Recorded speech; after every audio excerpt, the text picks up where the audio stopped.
Bueno, pues aquí estamos otra vez. Hemos tenido problemas técnicos en el primer live que habíamos lanzado.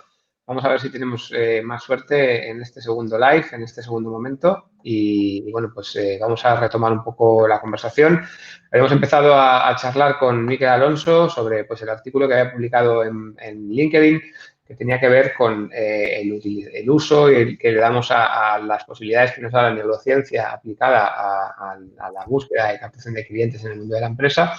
Y estábamos pues desarrollando esa conversación. Si te parece, Miquel, vamos a volver otra vez un poco a retomarla desde el principio. Muy Hablábamos bien. de esa falta, ¿no? de aplicación práctica, de esa carencia que tiene el mundo universitario a la hora de conectarse con el mundo de la empresa, y nos dabas tu punto de vista sobre por qué podría suceder esto. Si quieres, repetimos un poco la reflexión al respecto.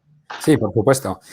Lo que comentabas es que existen numerosos ámbitos de investigación dentro de las universidades en las cuales, pues, de una manera científica se llegan a descubrimientos que tienen una aplicación práctica en el tejido empresarial muy fuerte y mejorarían muchísimo, pues, la productividad.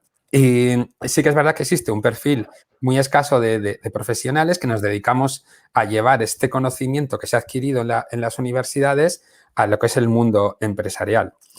Pero cuando hablamos del cerebro, esto se multiplica y realmente las cosas se siguen haciendo como siempre cuando hemos descubierto pues alguna serie de hitos que hacen que claramente las cosas como siempre a día de hoy pues no sean suficientes, sino que se puedan mejorar muchísimo los procesos empresariales, alguno de ellos en concreto.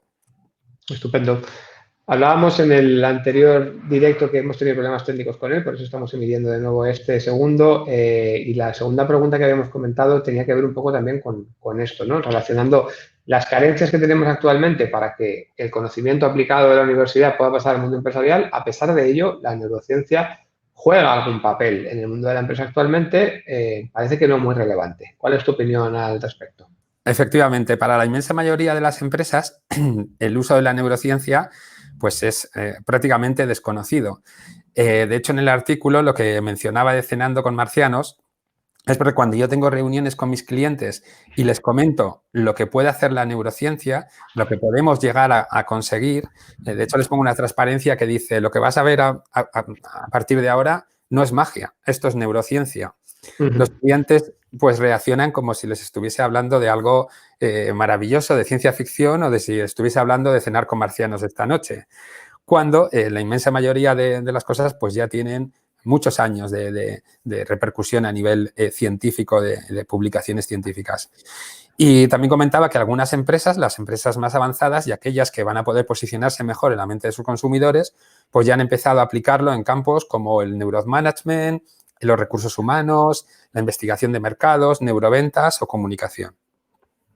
Muy interesante, realmente es un campo de desarrollo muy profundo, abarca prácticamente todo lo que una empresa puede llegar a necesitar y como hablábamos al principio, ¿no? Pues es una pena y realmente casi una necedad que tantas empresas no se hayan interesado por ese tema o no estén aprovechando las capacidades y la cantidad de cosas que nos puede generar la aplicación de la neurociencia al negocio. Siendo un poco más concretos, ¿cuáles son las principales soluciones que nos plantea la neurociencia para que podamos entender mejor a nuestro público objetivo, a los que podrían ser nuestros clientes, nuestros consumidores? Pues existen muchas técnicas.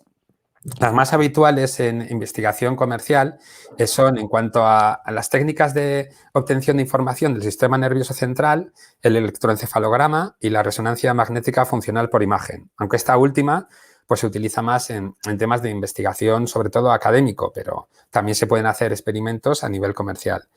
En cuanto a obtención de datos del sistema nervioso periférico, se utilizan principalmente el electrocardiograma y la conductancia de la piel. Y también tenemos obtención de datos a nivel biométrico mediante el eye tracking y el facial coding. Lo que es importante en este tipo de técnicas que nos sirven para obtener información del inconsciente y a nivel emocional es que siempre haya coherencia entre las distintas técnicas, que siempre podamos utilizar distintas técnicas para ver que en todas ellas la respuesta que se está produciendo es similar por parte del público objetivo. Es decir, que si tengo una técnica que me está diciendo que tiene una emoción determinada y otra que sube una emoción determinada y otra que baja, pues realmente habría que hacer un estudio de por qué eso ocurre, pero no sería, no tendría pues una validez como si, por ejemplo, tengo 4 técnicas que me están diciendo que un estímulo determinado, como por ejemplo un packaging o una persona o una comunicación, está produciendo una emoción positiva y un engagement elevado, con una relajación baja y un focus alto. Entonces, se busca una coherencia para tener unos resultados significativos. Muy interesante realmente. En tu artículo mencionas que el 95%, ojo, no hablamos de poca cosa, es prácticamente la totalidad, ¿no?, de nuestras decisiones las tomamos de forma inconsciente, no somos seres racionales más allá de lo que se haya podido venir diciendo durante muchos años, y que las emociones que están dentro de nosotros participan en cada una de estas decisiones que tomamos. O sea que prácticamente todas las decisiones que tomamos tienen que ver con ese inconsciente y con esa aplicación de las emociones dentro de nosotros. ¿Son las empresas, son los negocios de hoy en día conscientes de esta revolución, de este conocimiento, de esta necesidad de conocer las emociones y el inconsciente de las personas para poder llegar hasta ellas? Pues es curioso porque esto es uno de los descubrimientos con los que llevamos ya 20 años, que es ya un conocimiento de fondo no problemático, digámoslo así, que lo tenemos asumido. Yo, de hecho, por ejemplo, en un congreso AEMARC de hace ya casi 10 años, expuse un artículo en el cual decía que la forma de investigar que tienen las empresas a los consumidores que era incompleta. No significa que sea errónea, ni mucho menos, sino simplemente que falta información de esa parte inconsciente y emocional. Y además esa información ningún sujeto la va a poder verbalizar. Las personas no comprenden, no saben por qué actúan realmente. Entre otras cosas, porque las decisiones, esa percepción que tenemos de tomar una decisión no es real.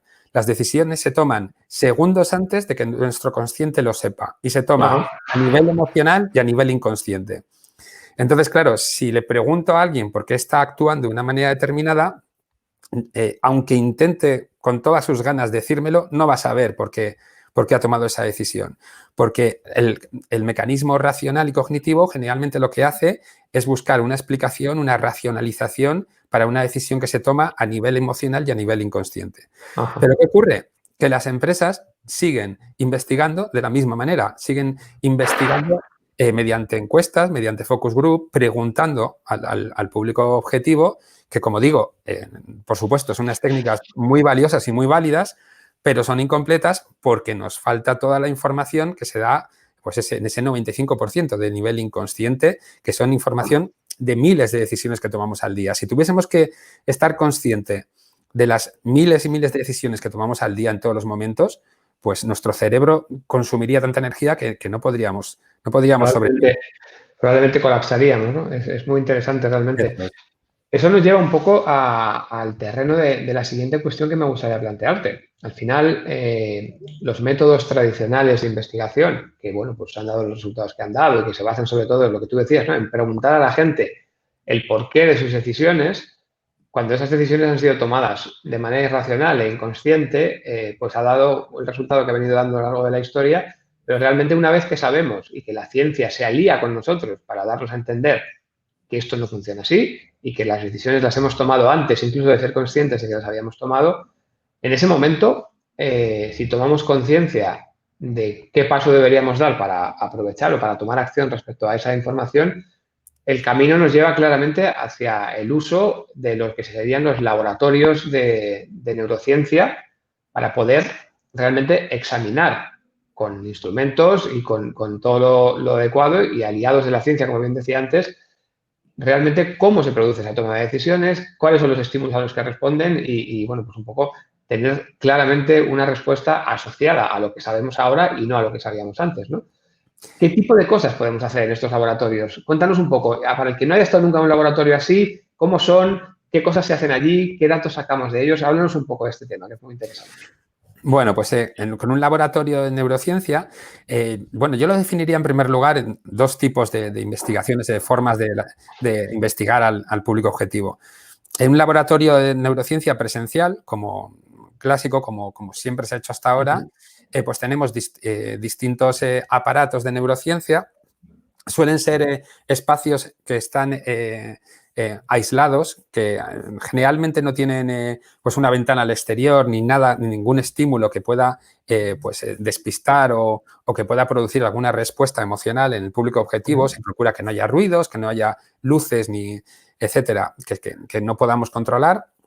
Y tienen una serie de aparatos que también depende de qué tipo de estímulo se quiera estudiar, pues pueden ser muy variados. Muchos generalmente si tienen un ordenador, si con un software o con unos aparatos, por ejemplo, para temas de eye tracking o de facial coding. Ajá. También tenemos los típicos cascos de electroencefalograma, que son cascos pues que tienen unas características especiales, que no suelen ser cascos de gel, aunque también los hay, pero para investigar al cliente es mucho más cómodo cascos secos que le pones directamente el casco al cliente para poder obtener información que se está produciendo a nivel cerebral.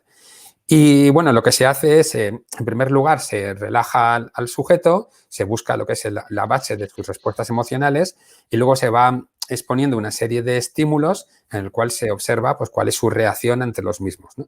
Y de esta manera pues, podemos realmente estudiar cuál es la respuesta emocional que se está produciendo, si a una persona le gusta el estímulo o no le gusta ese estímulo. Ajá. De hecho, ya hay algunos experimentos, pero estoy hablando de hace ya más de 15 años, que lo que hacían, año 2003 exactamente, hay un experimento en el cual, mediante estas técnicas, un grupo de canciones que iban a salir al mercado de 20 grupos desconocidos hasta el momento que no se sabían, se les pusieron a un grupo de adolescentes. Previamente a lanzarlas, se les expusieron a esas canciones. Y el resultado fue muy curioso, porque se midieron los datos de respuesta a nivel de neurociencia, pero también se les preguntó a su parte cognitiva a ver si les gustaba o no les gustaba, ¿no? Entonces se hizo una medición mediante neurociencia si les gustaba o no y otra medición mediante la parte cognitiva, se les preguntó. Y también se les preguntaba si creían que iba a triunfar en el futuro, etcétera. Bueno, el resultado fue que a lo que les preguntaron, a la parte cognitiva, no tuvo ninguna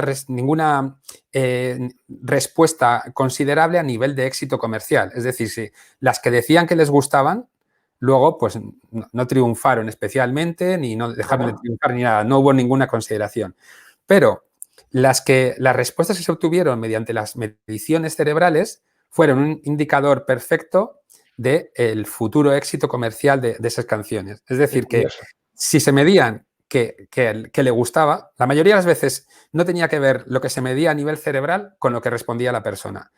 Y lo que se medía a nivel cerebral fue un indicador perfecto de las que fueron a triunfar. De hecho, una de las canciones que estuvo en ese experimento fue Apologize, que entonces One Republic era un grupo totalmente desconocido, fue primera canción, primer álbum. Y fue, bueno, pues fue la que más, unos resultados dio más positivos de todos y resulta que fue un bombazo a nivel de ventas, ¿no? Esto en cuanto a los laboratorios serían presenciales.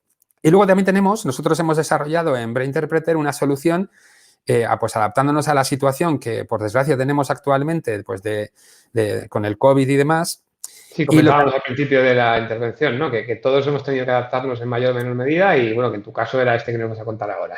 Efectivamente, es lo que estábamos hablando, ¿no? Y curiosamente, bueno, esta situación que es muy triste también está haciendo que desarrollemos pues otro tipo de aplicaciones a nivel también de científicos y a nivel de funcional y logístico. Y en nuestro caso hemos desarrollado un laboratorio de neuromarketing remoto, mediante el cual podemos investigar al público objetivo en su domicilio, en su hogar o donde sea.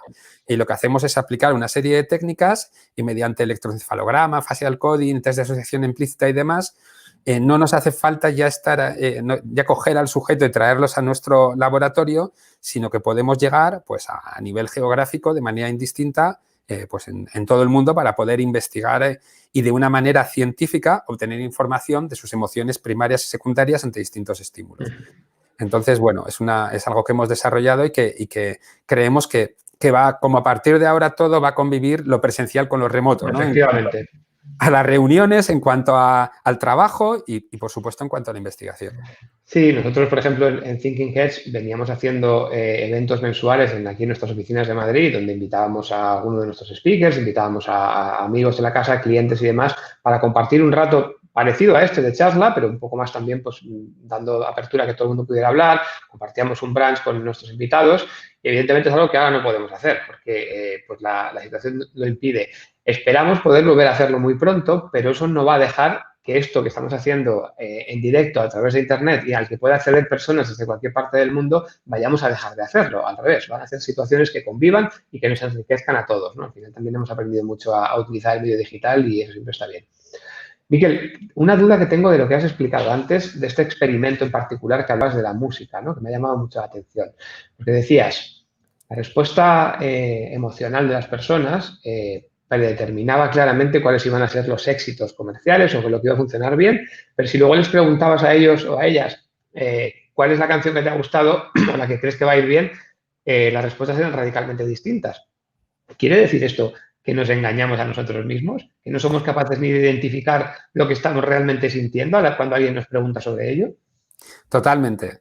Es decir, que la inmensa mayoría de las veces nos estamos engañando y no sabemos realmente qué es lo que nos gusta y qué es lo que no nos gusta. Estamos teniendo una serie de emociones que muchas veces no sabemos ni explicarlas. Y tomamos las decisiones y luego buscamos una manera cognitiva para poder explicar esas emociones. De hecho, existen experimentos científicos en ese sentido maravillosos, mediante los cuales somos capaces de desconectar una zona del cerebro y desconectando esa zona del cerebro, por ejemplo, podemos eliminar una parte visual de la pantalla, ¿no? Podemos eliminar lo que... No una parte visual, de la pantalla. Podemos ver algo y nuestros ojos lo ven, pero no somos capaces de explicar a nivel cerebral qué es lo que estamos viendo. Entonces, ¿qué ocurre? Que podemos tomar decisiones sabiendo realmente que a la izquierda hay, yo qué sé, pues por ejemplo, un animal y decimos, ¿irías para la izquierda? No, porque porque hay un animal. Pues desconectando una zona del cerebro podemos no poder verbalizar que hay un animal y entonces nuestra parte cognitiva se inventaría otra excusa radicalmente distinta. No, por allí no porque hace frío. O no por allí no porque lo que sea, ¿no? O sea, funcionamos de esa manera. De hecho, tenemos una zona del cerebro que está especializada en buscar explicaciones para nuestras decisiones emocionales. Entonces, sobre esto Gazzaniga escribió multitud de libros y de experimentos y este sistema, que es un sistema que él llamaba el sistema intérprete, lo que hace es realmente buscar explicaciones. Entonces, muchas veces no somos capaces de explicar lo que sentimos ni lo que decidimos. Y lo que estamos verbalizando, pues no tiene nada que ver en general con la realidad de lo que estamos sintiendo. También esas emociones primarias están basadas en intuiciones y reaccionamos en base a una serie de aspectos de nuestro funcionamiento mucho más primarios y nuestra cognición pues, no está preparada para dar una explicación racional a ello. Entonces, efectivamente, muchas veces no sabemos por qué actuamos ni por qué, ni explicar si algo nos gusta o no nos gusta. Es súper interesante esto que planteas. Entiendo que el desarrollo de la neurociencia y su aplicabilidad a entornos más generalistas y más fuera de laboratorios, digamos, de investigación punteros, tiene que ver también con que la tecnología es mucho más accesible, está mucho más presente de una manera más general. ¿Tú vislumbras un futuro en el cual podamos nosotros mismos analizar nuestras propias emociones usando este tipo de aparatos y de tecnologías para entendernos mejor y para poder, contraponer si nuestras emociones y la explicación que hacemos sobre esas emociones coinciden o tienen mucho que ver?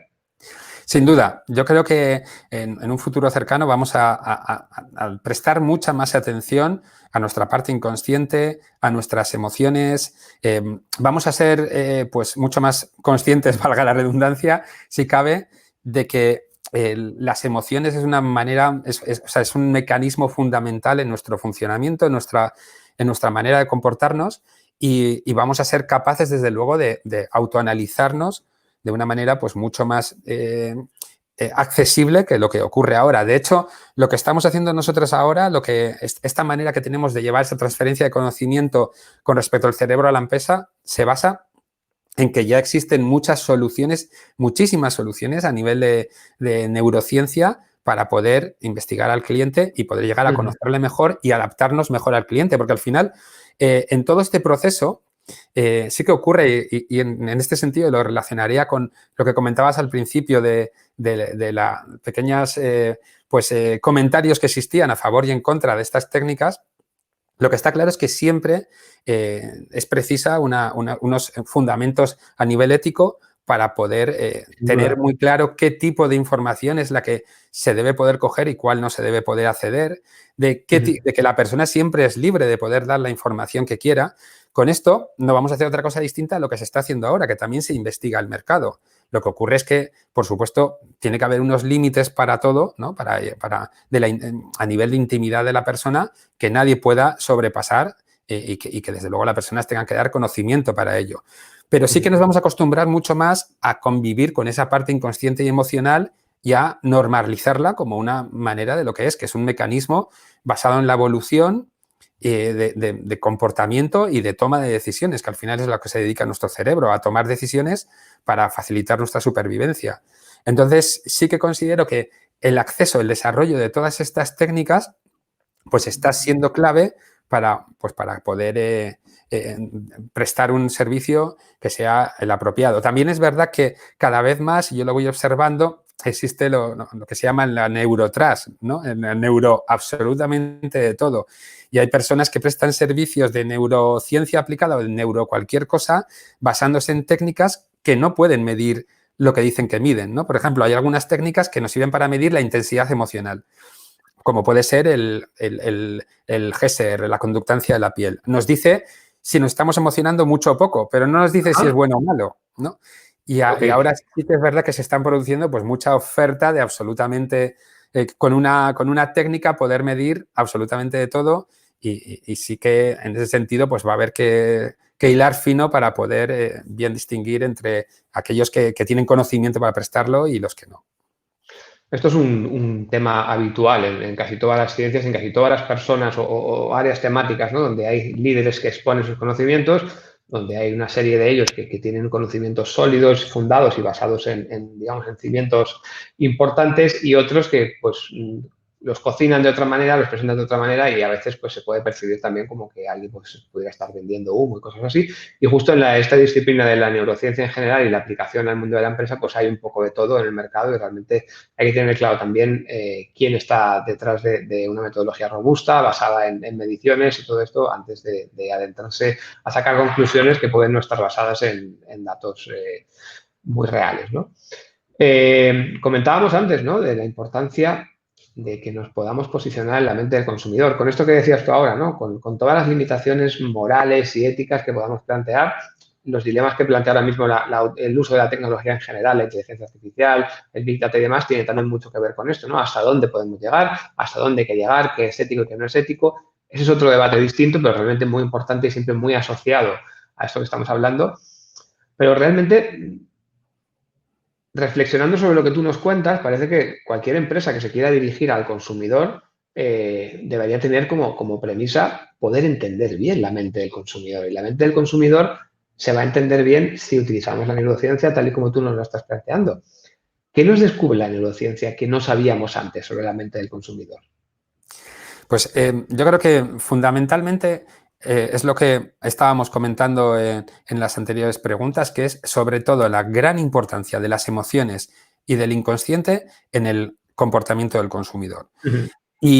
Y solamente con existen desde luego muchísimos otros aspectos de funcionamiento del cerebral, como el sistema default de nuestro cerebro, como el automatic negative thoughts, como, existen, lo que hablaba antes, el sistema intérprete. El cerebro es un órgano maravilloso que está formado por multitud de distintas funciones dentro del mismo y luego todas se juntan para funcionar como un todo y llegar a cumplir el objetivo que es la toma de decisiones, funcionar y como decía antes, nuestra supervivencia. Entonces, yo lo que observo, sobre todo y principalmente, es que las empresas podrían utilizar este tipo de técnicas, como ya hemos dicho, basándonos, por supuesto, en investigar el mercado siguiendo toda la normativa que hay y que pueda existir al respecto, porque al final lo único que vamos a hacer es seguir investigando al consumidor y lo vamos a investigar para satisfacerlo mejor. Es decir, que yo creo que ya ese enfoque de las empresas quieren venderme y que yo compre, pues se debería de tener muy claro que no es así, porque a día de hoy, si una empresa me vende algo y yo estoy cabreado y me siento engañado, pues puedo ser un consumidor o un auténtico hater o terrorista y dedicarme a hundirles online. Y lo que quieren las empresas no es eso, quieren tener clientes satisfechos y contentos. Entonces, en aras de poder saber cómo es el cliente, de poder comprenderle y de satisfacerle mejor, pues si se utilizan insights emocionales, si se utiliza segmentación emocional, si comprendemos que para dividir el mercado, que para poder dirigirnos al cliente vamos a tener que tener presente mucho más las emociones y el inconsciente, y que además son tan científicas como la parte cognitiva. Yo creo que sobre todo las empresas tienen que tener presente que cuando estamos haciendo un focus group, eso es científico, pero cuando estamos investigando la conductancia de la piel o facial coding o eye tracking, también es científico. Es decir, investigar las emociones es lo mismo que investigar la parte cognitiva, es igual de científica. Lo que pasa es que como forma parte de algo inconsciente, cuando ya estás diciendo a alguien que las decisiones las toma segundos antes de que sea consciente de que toma esas decisiones, eso produce inquietud y produce muchas veces rechazo. Y dices, Claro, por supuesto. ¿qué me estás diciendo? Ya sabemos, ya podemos hacer realmente mediante la neurociencia, somos capaces de prever qué decisión va a tomar una persona antes de que realmente sea consciente de que la toma. Eso ya, ese experimento tiene, como comentaba antes con la transferencia de información, 20 años. Es decir, metemos a una persona en una maquinita, le decimos a ver cuál quiere elegir y antes de que la persona elija, el cerebro ya dice cuál va a elegir. Va a elegir la opción B y la persona no ha hablado, dice, va a elegir la B. La persona dice, elijo la B, ¿no? Entonces, cuando estamos hablando de emociones y de inconsciente, hablamos de ciencia. Y para poder posicionarse mejor en la mente del consumidor, para poder satisfacerle mejor, para darle lo que quiere, si somos capaces de llevar toda esta información y de utilizar las emociones y la neurociencia, o sea, la neurociencia para medir emociones inconsciente, pues vamos a adaptarnos mucho mejor de una manera pues mucho más productiva. También vamos a ser mucha más, no solamente fiabilidad, sino que vamos a desarrollar nuestros productos, o sea, perdón, a utilizar nuestros procesos de una manera mucho más productiva y exacta. Es muy interesante lo que comentas, porque al final es verdad que puede ser visto como una cosa para vender más, pero también puede ser visto como una manera que van a tener las organizaciones de desarrollar servicios y productos que sean mucho más útiles para sus clientes. Al final, a la hora de poder valorarlo de esta manera, pues sin duda apoyarnos en la neurociencia puede tener un valor altísimo. Miquel, ha sido un auténtico placer tenerte hoy, a pesar de los problemas técnicos con los que hemos arrancado la conversación. Más allá de eso, pues realmente ha sido súper interesante entender un poco mejor, ¿no? Cuál es el papel de la neurociencia en el mundo de la empresa, lo retrasados que estamos desde los entornos corporativos, ¿no? A la hora de entender cómo nos puede beneficiar esto, cómo puede aportar a la hora de crear productos y servicios y cómo puede mejorar la vida de nuestros clientes. Y entender también pues, que no es ciencia ficción, que no es nada del otro mundo y que no es nada del futuro, que es una cosa que está aquí ya, que está al alcance de cualquier organización y que realmente pues, deberíamos estar casi todos mirando hacia esa dirección para poder trabajar mejor. No sé si quieres compartir con nosotros alguna última reflexión antes de terminar.